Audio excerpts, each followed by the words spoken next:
Bismillahirrahmanirrahim. Assalamualaikum warahmatullahi wabarakatuh. Alhamdulillahirabbil alamin. Wassalatu wassalamu ala asrofil anbiya'i wal mursalin wa ala alihi wa sahbihi ajma'in. Asyhadu an la ilaha illallah wahdahu la syarikalah wa asyhadu anna Muhammadan abduhu wa rasuluhu la nabiyya ba'dah. Allahumma salli wa sallim ala sayyidina Muhammadin wa ala alihi wa sahbihi wa man tabi'ahum bi ihsan ila yaumiddin. Saudara-saudaraku kaum muslimin dimanapun berada, dengan mengucapkan alhamdulillahirabbil alamin dan mengharapkan ridhonya, marilah kita menyampaikan puji syukur yang setinggi-tingginya atas limpahan rahmat dan karunia-Nya hingga pada hari ini kita masih diberi kesehatan dan kesempatan hingga saat ini kita berada di tempat yang lebih baik ini. Mudah-mudahan apa yang kita lakukan hari ini semoga Allah meridhai kita dan menjadi amal soleh buat kita. Amin ya rabbal alamin. Salam dan salam kita perbanyak ke riba junjungan kita Nabi besar Muhammad sallallahu alaihi wasallam. Allahumma sholli ala Muhammad wa ala ali Muhammad. Mudah-mudahan yang maksar kelak dan peroleh syafaatnya. Amin ya rabbal alamin. Saudara-saudaraku dimanapun kita berada, dalam kondisi hari ini sebagaimana kita mengetahui, marilah kita tetap berwaspada, lakukan bermasker dimanapun Anda berada, dan selalulah Anda cuci tangan dan membersihkan segala hal, dan jagalah jarak dengan saudara-saudara kita. Itu adalah merupakan protokol dari kesehatan. Perlu juga kami ingatkan melalui kesempatan ini, protokol kesehatan itu sangat penting. Tapi ada lagi protokol syar'i menurut Islam. Yang pertama adalah bersihkanlah hatimu dan bersihkanlah pakaianmu, bersihkanlah makananmu. Bersihkan adalah pakaianmu dan pekaranganmu. Andai kata kita sudah membersihkan itu, insya Allah terbantu.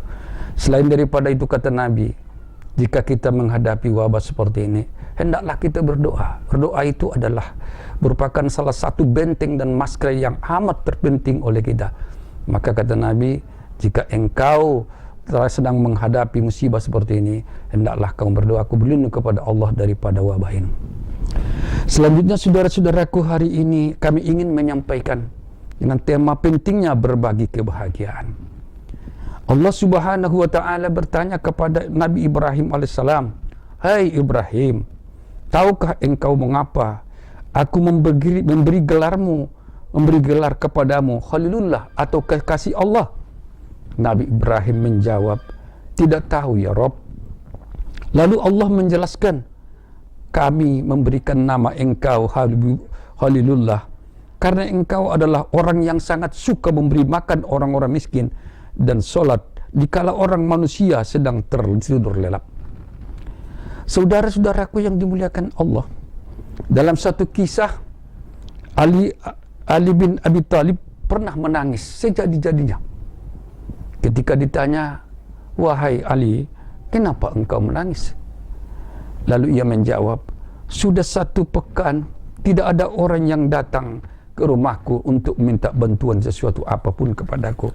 Saya takut kalau Allah sudah tak mengingatku lagi," kata dia. Karakter Ali ini memang sangat terbilang langka dan unik.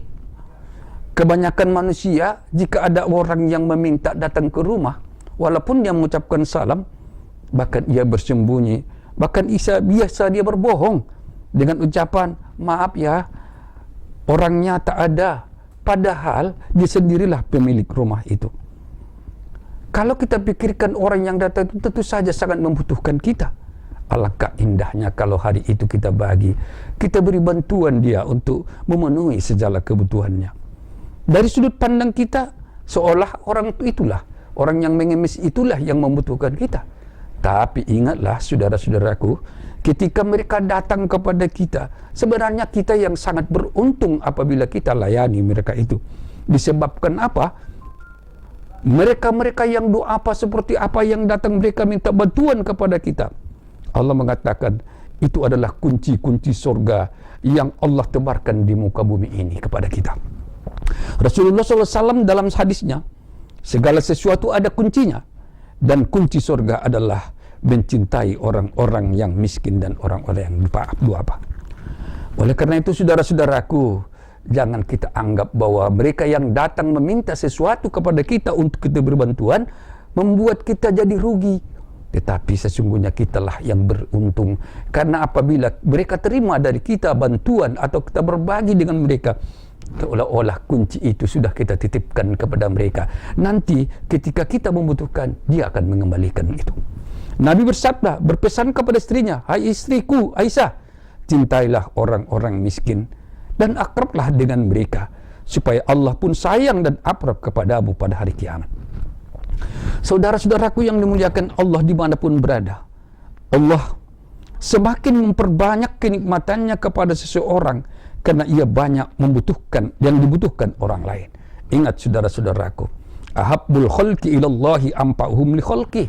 Allah sangat mencintai makhluk yang manakala sangat banyak manfaatnya terhadap makhluk lain, bukan hanya untuk manusia, tapi segenap yang melata di muka bumi ini. Dia berbagi ke hewan pun, ke ayam, kemana, apalagi terhadap manusia-manusia. Saudara-saudaraku yang dimuliakan Allah, oleh karena itu banyak hal yang bisa kita berbuat guna untuk membantu dan untuk meringankan beban saudara-saudara kita. Mari kita berbagi. Kalau seandainya Anda sedang ini memiliki nikmat yang sangat banyak, cobalah alihkan pandangan kita kemanapun wajah kita pandangkan. Kita akan melihat bagaimana banyaknya orang yang memiliki kesulitan, banyak orang yang bingung, orang yang sakit tidak bisa ke dokter karena tidak ada duit. Bahkan ada orang yang sudah terlanjur ke rumah sakit, ketika membayar upahnya tidak ada duit. Maka jika Anda sehari ini secara kebetulan ada punya kenikmatan, silakanlah Anda bagikan. Tapi kalau Anda seandainya hari ini sama dengan beliau, maka carilah orang-orang, Andalah yang bisa mempertemukan antara orang yang mampu memberikan kenikmatan itu kepada orang yang membutuhkan kenikmatan itu.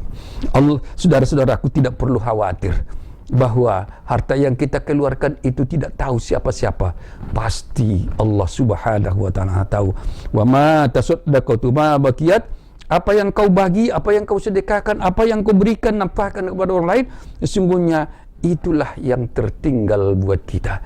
Yang kita hambur-hamburkan belum tentu jadi apa-apa. Tapi ketika kita memberikan kepada sanak dan saudara kita, ketika membantu orang yang sakit, ketika meringankan beban orang, ketika memberikan makan orang-orang yang sangat lapar, maka itulah sesungguhnya harta yang tinggal. Pada suatu saat Aisyah telah menghidangkan makanan. "Ya Rasul, makanlah kita." Lalu Rasul mengatakan, "Wahai Aisyah, sudahkah kau bagi sebagian kepada tetangga kita sebelah kanan?" "Sudah ya Rasul." "Sebelah kiri?" "Sudah ya Rasul." "Yang sebelah depan?" "Sudah Rasul." "Yang belakang?" Sampai melotot Aisyah mengatakan, "Sudah ya Rasul, ini lagi yang tinggal di depan kita ini." Lalu Nabi mengatakan, "Wahai Aisyah, jangan seperti itu. Sesungguhnya apa yang sudah kita kasih kepada tetangga kita sebelah kiri, sebelah kanan, sebelah depan, belakang, itulah harta yang sebenarnya untuk kita." Saudara-saudaraku yang dimuliakan Allah dimanapun berada, memberikan sesuatu kepada orang yang bisa meringankan bebannya, pasti Allah balaskan kepada kita kemudahan. Fa'amman aqtawat taqwa sadaqa bil husna fanyassuru kalil yusra. Adapun orang-orang yang memberi dan ia adalah orang bertakwa dan ia benarkan bahwa ada pahala yang dilipat gandakan oleh Allah, pada yassiruhul yusra, maka Allah berikan kepadanya jalan kemudahan. Saudara-saudaraku yang dimuliakan Allah, kenapa sangat besar pahala memberi kenikmatan kepada orang lain atau memberikan sedekah terhadap orang lain yang membutuhkan? Ibnu Qayyim Al-Jauhari mengatakan, ada 5 keutamaan memberikan atau berbagi bersedekah kepada orang membutuhkan. Yang pertama, meringankan sakaratul maut. Kalau ingin saudara-saudara nyawa kita dicabut, seperti menarik rambut dari unggukan tepung, rambut tidak putus dan tepung tidak terurai, banyaklah bersedekah di atas dunia ini. Berilah kepada orang-orang yang membutuhkan untuk meringankan beban kehidupannya. Yang kedua, lampu yang sangat terang dalam kubur. Ketahuilah saudara-saudaraku bahwa dalam kubur itu gelap gulita, bahkan banyak gangguan. Dengan sedekah itu maka bersidarlah seperti sinarnya dari surga. Karena dalam sebuah doa, Allahumma ja'al qabara ghurwatan min riyadil jannah.